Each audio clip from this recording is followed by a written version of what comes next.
السلام عليكم ورحمة الله وبركاته. إن الحمد لله والصلاة والسلام على من لا نبي بعد ما بعد. In this session, inshallah, we will discuss a few issues and rulings related to the prayer of the travelers. The concept of shortening the salah while traveling is proven from the Quran and Sunnah.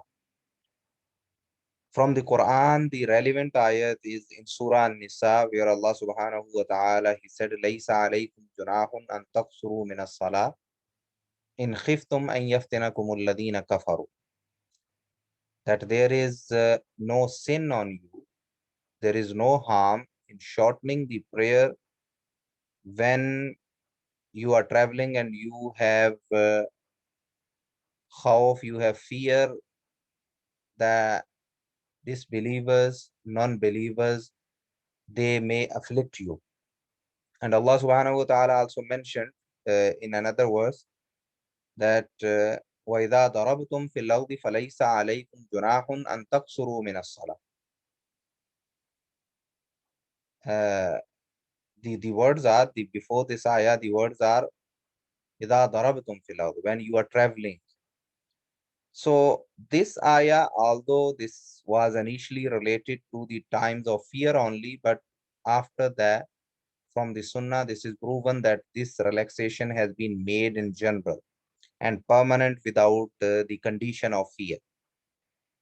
As Rasulullah sallallahu alaihi wasallam, from him there is a hadith in Sahih Muslim, and as per this hadith, Ya'la bin Umayyah, he says that I asked Umar bin Khattab radiyallahu ta'ala anhu about this ayah, and then he says that I said qad aminan nas, that now people, they are in peace, there is no fear.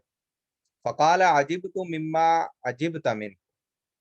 So Umar radiallahu ta'ala anhu, he said that I was wondering about the same thing which you are wondering about.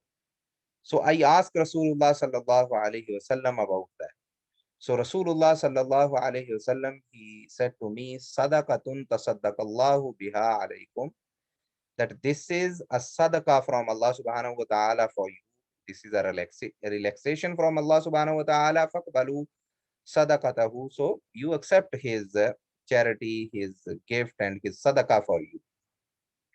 So from this hadith, we can see that initially this relaxation was for because of fear of enemy, but later on it has been attached to any travel, whether it's in peaceful conditions or if it's a condition which is not peaceful. Now this shortening of the prayer while traveling, this is a rukhsa. This is a relaxation. So normally relaxation in Sharia, any concession in Sharia is something which you have option to do that. Like it's up to you whether you want to take that concession or not. But in this case of shortening the prayer while traveling, fuqaha, they differ. Some of them, they said it's obligatory. This is the only way to offer salah while traveling. And some of them, they said otherwise. For example, Hanafiya, they said it's wajib.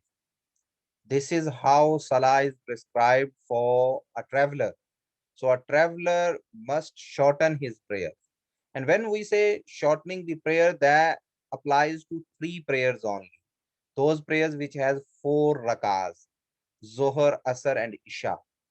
So normally they have 4 rakats of fard, but in traveling, when you shorten them, they will become 2 and 2. As for Fajr prayer, that is already 2 rakah. For Maghrib, that is 3 rakah, and there remains 3 in travel as well. So shortening the prayers of Zohar, Asr, and Isha is wajib as per the position of Hanafiya. And then Shafi'iyya and Hanabila, they say this is mubah, this is allowed, this is optional for you. So it's up to you whether you want to read 2 rakah or 4 rakah. Malikiya, they say that this is highly recommended. So this is Sunnat Muakkada, and this is something which is preferable that you shorten it. But you have the option not to shorten it and read it in full. The evidence for Hanafiya is the hadith of Aisha radiallahu ta'ala anha, which is from Sahih Bukhari and Sahih Muslim. She says that awwalu ma furidat as-salatu rak'atayn, that initially the salah was made obligatory, was prescribed as 2 rak'ah. So every salah from those three salahs which has been mentioned here, like Zohar, Asr, and Isha, initially they used to be 2 rak'ah originally. فَأُقِرَّتْ صَلَاةُ السَّفَرِ وَأُتِمَّتْ صَلَاةُ الْحَضَرِ. Then later on, the salah while you are traveling confirmed as 2 rak'ah, remained as 2 rak'ah, and the salah when you are at the place of your residence and when you are muqim was completed to 4 rak'ah. Now, if you see the words of this hadith of Aisha radiallahu ta'ala anha, how she is explaining this issue, she is saying that the salah was initially 2 rak'ah, and in safar, in travel, it has been kept as 2 rak'ah, and the salah was increased or completed for the situation when you are residing. So from these words you can get this understanding or this idea or this viewpoint that this is not a relaxation or concession for musafir to read 2 rak'ah, rather this is how his salah is. So this is how Hanafiya, they derived the ruling that this is wajib, this is the only way to perform salah while you are traveling. Uh, but there are other evidence from the Sharia, from ahadith, like the first hadith which I just mentioned before of Umar radiallahu ta'ala anhu, where Rasulullah sallallahu alaihi wasallam said that this is a charity, this is a sadaqah, this is a relaxation from Allah subhanahu wa ta'ala for you. So from that hadith, it looks like this is comes under the bab, under the chapter of rukhsa, under the chapter of concessions. And when there is a concession, then the main ruling, the actual ruling remains available to you. So much so that Aisha radiallahu ta'ala anha herself, she used to complete salah during traveling as well. So she herself didn't take the meaning of obligation from her own narration. Like the same narration from Bukhari and Muslim, if we read the complete version, it says that Zuhri, Imam Zuhri rahimahullah, he asked Urwa rahimahullah that ma balu Aisha tatimmu, that what is the why Aisha radiallahu ta'ala anha, she is offering prayers in complete form while traveling. So Urwa said tawwalat kama tawwala Usman, that she had her own interpretation according to her understanding. This is possible to complete your salah while traveling. Kama tawwala Usman, as Usman radiallahu ta'ala anhu, he did interpret the hadith when he was completing salah in during Hajj. So, so from this hadith, we can see that Aisha radiallahu ta'ala anha herself, who explained the issue in that manner, which we just read, and the Hanafiya, they took obligation from there. Herself, she didn't take obligation from those words. So the preferred view here is that this is a concession as any other concession. And the ruling is that originally Salah is 4 rak'ah, but for Musafir, this is a concession that they are supposed to read 2 rak'ah, and it's better to avail this concession. But if somebody prayed 4 rak'ah instead of 2, his Salah is valid as well as a traveler. Now, the second issue about offering prayers, shortening prayers in while traveling is combining the prayers. Now, combining the prayers during travel, this is a situation of combining the prayers which is allowed almost unanimously, with some conditions as would be mentioned here. Like for example, Hanafiya, they say that for travelers, it's allowed that they combine their salahs like Zuhr with Asr and then Maghrib with Isha. They say they can combine, but with a condition. And that condition is that either they should be offering their salah in congregation or they are in Muzdalifah in Hajj.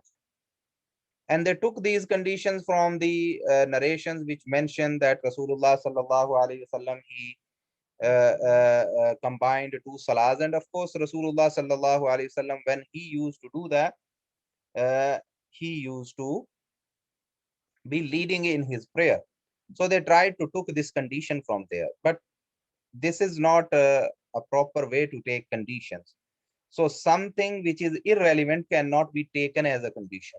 So Rasulullah sallallahu alaihi wasallam, he didn't put this condition that this concession is and this relaxation of combining is for those musallin only who are offering in congregation. So taking that condition from there doesn't make any sense there. And same applies to Muzdalifah as well, that it's not about Muzdalifah only. Combining is proven on many places. So the main condition would be that when you are traveling, while traveling, is allowed for you to combine two prayers, Zohar with Asr and Maghrib with Isha, exactly as you shorten them as well. Malikiya and Hanabila, they said that it's only allowed in a long travel. That when travel is long, you are traveling a long distance, then you can do that. If it's a short travel, like from here to Birmingham, you are going, for example, even according to both of them, it may not be allowed to do qasr there anyway, as it will come in the next part. But let's say, for example, from here to London, for example, them may not be counted as a long distance according to them, because it's just a travel of, let's say, 2 3 hours, 3 4 hours. So they may say this is not a long distance, so you shouldn't join them. But again, they took this condition maybe from the hadith of Rasulullah sallallahu alaihi wasallam, where Rasulullah sallallahu alaihi wasallam joined the prayers when he was traveling for Ghazwa of Tabuk. Again, this is some arbitrary condition which they are trying to put here. This is not some condition specified by Rasulullah sallallahu alaihi wasallam. And then Shafi'iyya, they said that it's allowed when you are traveling. And they mentioned along with it that the travel should not be for some illegal ghair shari activity. And by the way, this is a separate issue of whether your travel is for legitimate reasons or not. But Shafi'iyya here, they are saying that any safar or any travel where you can shorten the prayer, you can combine the prayers as well. And this position looks more preferable and Raje, because what is proven from Rasulullah sallallahu alaihi wasallam in this regard is general, as the hadith of Sahih Muslim, which you can see on screen from Mu'adh radiyallahu ta'ala anhu, that he said, "Kharajna ma'a Rasulillahi sallallahu alaihi wasallam fi ghazwati Tabuka," that we set out with the Messenger of Allah subhanahu wa ta'ala on the Tabuk Ghazwa, and fakana yusalli dhuhra wal asra jamiya. So he used to offer Zuhr and Asr together, wal Maghriba wal Isha jamiya, and Maghrib and Isha together. And this joining of prayers, combining of the prayers could be in one of the two ways. Like, for example, you can pray in the earlier time or you can pray in the later time. For example, you can join Zohar and Asr in Zohar's time. That will be called that you joined in earlier time. And if you pray Zohar and Asr together in Asr's time, then it will be called delayed combining. Same applies to Maghrib and Isha as well. So this is another form of relaxation and concession for traveler, that they can combine their prayers as well. Now the side issue of the legitimate or illegal purpose. This is a condition put by all the fuqaha except Hanafiya. Hanafiya, they say that it doesn't matter what type of travel it is, whether it's some allowed or not allowed travel, uh, the combining of salah or shortening of prayer is because of travel. So even if, for example, just imagine if somebody is traveling to do some illegal activity, for example, they are going to steal something, for example, according to Hanafiya, they would still be allowed to shorten their prayers because they are travelers. But others, they said that because this is a relaxation, this is a concession from Allah subhanahu wa ta'ala, and concession cannot be given to criminals or sinners. So that's why this concession is not available if your activity is not halal, or the action like the reason for your travel is not allowed, or uh, is something which is illegal in Sharia. Now, next thing is about the minimum distance for shortening the prayer. Or in other words, what is the definition of travel? Safar. What is safar?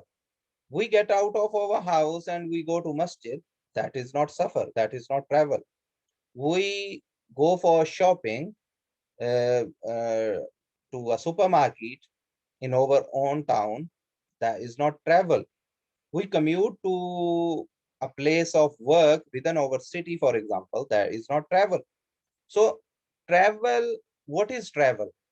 Now, this was an issue which was supposed to be defined, because this is uh, a main reason that first we need to define what is travel, so that we can apply the rulings of shortening the prayer and combining the prayer and these type of things. Now, Fuqaha, they differed on that. Hanafiya, they said that the travel of 3 days is the definition of a journey. So if your journey is 3 days long, and they are considering walking, that if you walk for 3 days, your journey is so long that you are going to walk for at least 3 days to cover that journey, then this will be called a travel. And during this travel, you can shorten your prayers. Now, that is like walking for 3 days, there will be 72 Arabic miles. In one day, you can travel 24 Arabic miles walking. Now, what is 72 Arabic miles? If the Fuqaha again, or like scholars, they differed about the length of an Arabic mile on different um, things they have mentioned. In kilometers, some of them, they took it around 1.5 kilometer, all the way up to 2.2 kilometers. So I have converted them in UK miles. So in UK miles, they will be anywhere from 72 miles to 102 miles. But most of the Hanafiya, they will give you this figure of 75 miles. Around this figure, 75 miles, based on their calculation of 72 Arabic miles. And then Hanabila and many others, uh, they took it as the travel of 2 days. So just drop it from 72 miles to 48 Arabic miles. And there will be, according to different calculations mentioned about for Arabic miles, there will come up to 50 UK miles, or according to the different positions, it could be 68 UK miles as well. Most of the Arab scholars, you will find them that they will mention 48 Arabic miles, and then they will take a measurement where they will come equivalent to 50 UK miles. So with 50 UK miles, for example, you can see that the cities like Manchester and Birmingham, they will be on the edge with this calculation. That some of that sometimes they may come within this like 50-mile region, or sometimes they will be under 50 miles. But the areas like stone or some other areas nearby, they may not fulfill this requirement of minimum distance according to them. The position of Ahlul Hadith is 9 Arabic miles. And again, as per different measurements mentioned about Arabic miles, they will fall somewhere between 10 to 13 UK miles. What we do, we take the 13 UK miles uh, for the reason which will be mentioned on the next page, inshallah. Then Ibn Taymiyyah rahimahullah, he mentioned another position, and he said that any travel where it's reasonable to use the word journey will be considered suffer, and you can shorten your prayers. And this is quite a reasonable approach. And with this approach, actually, it becomes almost similar to the third position, which is mentioned about 9 Arabic miles. Because wherever you go, even if you come to the minimum reasonable distance, you cannot uh, come lower than this. Even with, if you apply like reasonableness, it can go beyond that, but it could not come less than that. Especially if you focus on the next point, which I'm going to mention here, is that in all these cases which have been mentioned above, whether they were 72 Arabic miles or 48 Arabic miles or 9 Arabic miles, or the condition of being something reasonable, all of them, they also agree that to begin shortening the prayers, the person should have reached outside the populated area of his hometown. So when you start traveling, you cannot do qasar or shortening the prayer while you are in the populated area of your hometown. And this is something unanimous. This was the practice of Rasulullah sallallahu alaihi wasallam. When he used to travel, he used to read complete salah in Medina. And when he is outside Medina, then he used to start shortening his prayers. And Allah subhanahu wa ta'ala also mentioned in the ayat, وَإِذَا ضَرَبْتُمْ فِي الْأَرْضِ. So when you are traveling on earth, on land, so this is not about your residence or populated area of your city, rather it's outside town.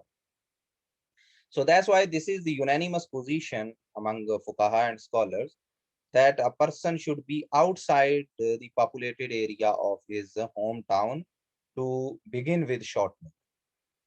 So when one condition is unanimous, that you should be outside your town, and then after that, next condition is from your home, the distance which you have traveled is a reasonable distance as per Shaykhul Islam Ibn Taymiyyah, or as per Ahlul Hadith, it should be at least 9 Arabic miles, and Hanabila, they took 48, and Hanafiya, they took 70. Now, from where 72 and 48 Arabic miles, these figures they come from? Or in other words, where they took from the travel of 3 days or travel of 2 days. So the evidence which they provide for that is not very clear or relevant. They may say that, for example, Hanafiya, they may say that Rasulullah sallallahu alaihi wasallam allowed the travelers to do masa on their khuffain, on their socks, for 3 days and 3 nights. So it shows that travel should be at least 3 days or 3 nights. It doesn't it's not totally relevant, because it's the maximum length of a must during travel. It doesn't mean that this is the minimum of the travel. If this would be the case, now how they can translate it to 72 miles only, when we are able to travel 72 miles within few hours now? Maybe within 1 hour on motorway, we can travel 72 miles if we took them as 75 UK miles. So it's just like the travel of 1 or 2 hours. So, but the must, the wiping over socks, that is for full 3 days and night. Even if you travel around the world in 3 days, you don't need to remove your socks for 3 days and 3 nights.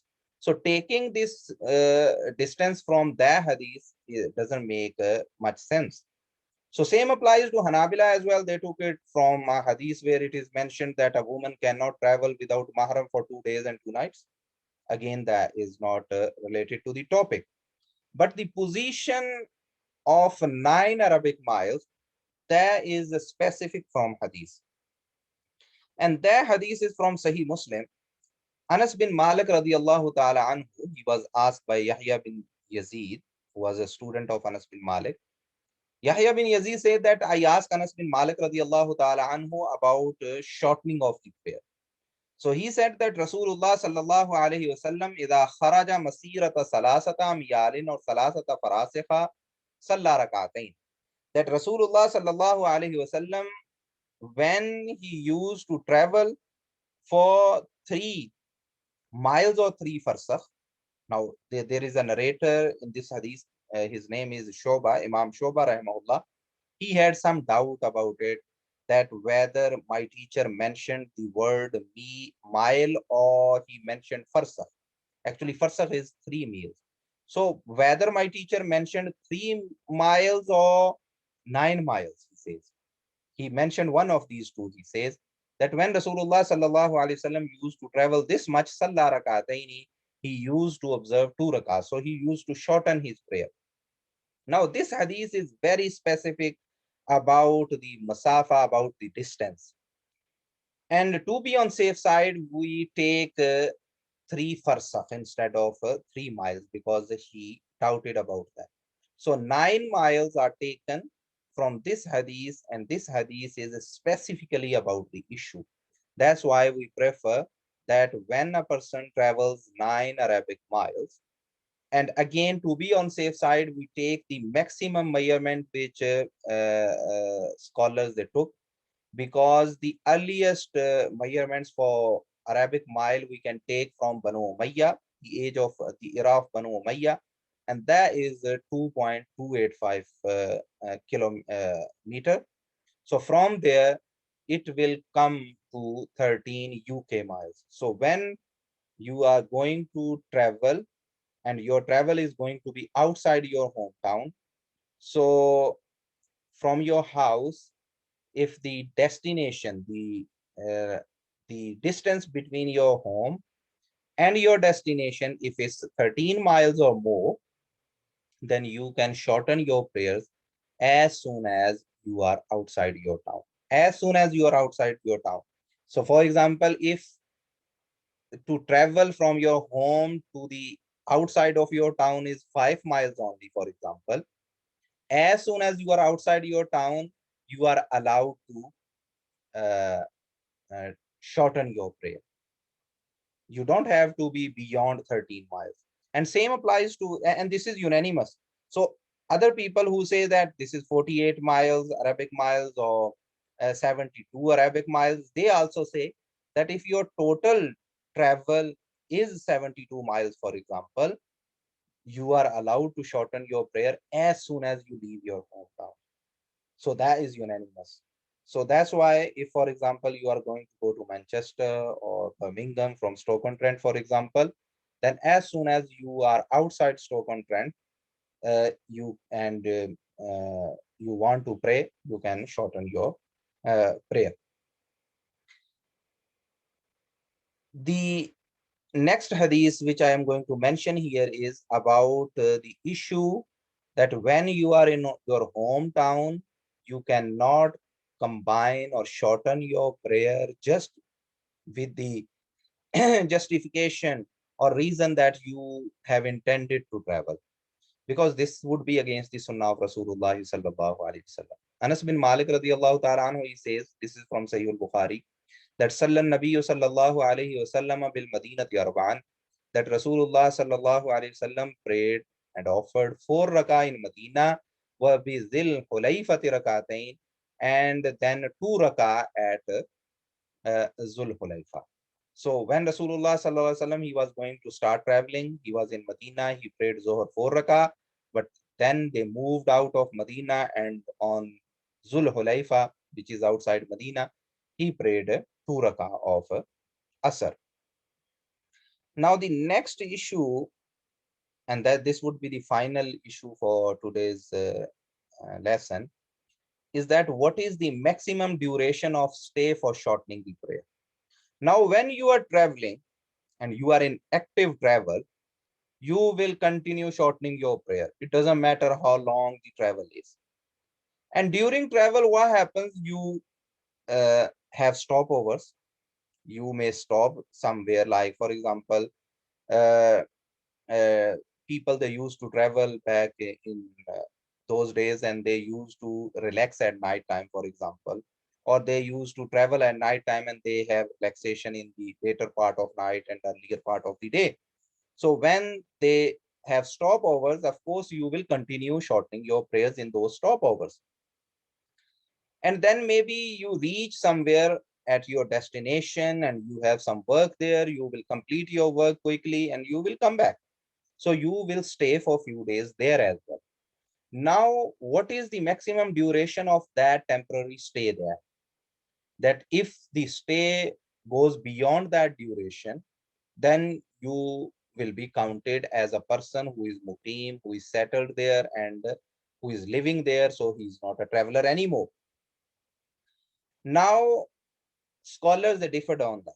What they have united on, or what is unanimous among them, is that if you are in taraddud, like you are unsure that how long you have to stay there, like you think that I am going to leave maybe tomorrow, but there is something which you are not 100% sure whether you achieve your purpose, whatever you are there for, in 2 days or 3 days or whatever.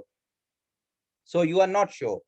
In this case, there is no limit, because your intention is that you want to leave the place as soon as possible. But if you know for sure that how many days you are going to stay there, then is a difference of opinion. Majority they say that if your stay is 4 days or less, then you can continue shortening the prayers uh, while you are not actually traveling, you are staying there. And this has been taken that Rasulullah sallallahu alaihi wasallam, he stayed in Makkah during Hajjatul Wada for 4 days, and he knew that they are going to stay there for 4 days because the Hajj Arkan was going to start after 4 days, but he shortened his prayers. So this is what we can see, that at least we got the evidence that Rasulullah sallam, for 4 days stay, he didn't complete the salah, he shortened it. Then there is another position which says that 15 or 17 days. And this is actually taken from the same hadith, but from the different versions. That at the conquest of Makkah, Rasulullah sallallahu alaihi wasallam, he stayed there for 15 days, and some narrations they say he stayed there for 17 days. And the reconciliation is that those people who counted the complete days only, they didn't count the date of arrival in Makkah and then the date of the day of departure from Makkah. They said 15 complete days. And those people who counted 17, they counted those partial days as well. The day when he arrived and then the day when he departed from there. But this one would fall under first category of being unsure, because Rasulullah sallallahu alaihi wasallam, he stayed at the time of wars even longer than this. But in wars, you don't know exactly that how long you need to stay somewhere to establish your conquest and uh, your power. So that's why this will go under being unsure. So this will go under the first category. The final thing is that some of the scholars they say that any length of stay could be taken as allowed as far as it's temporal, but it's too open and too wide, so they should not be taken.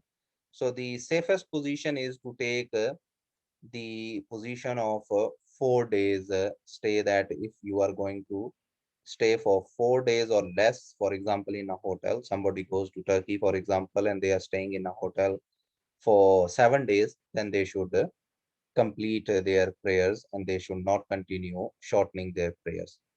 And when you are going to complete your prayers, it doesn't work like this, like you shorten them for 4 days and from fifth day you complete it. Rather, if you are having a longer stay somewhere, then you will uh, complete your prayers from day one. When you reach there, you started your stay, straight away you will start completing your prayers. So inshallah, if brothers they have any relevant questions, they can ask on the group inshallah. أقول قولي هذا أستغفر الله لي ولكم ولسائر المسلمين. السلام عليكم ورحمة الله وبركاته.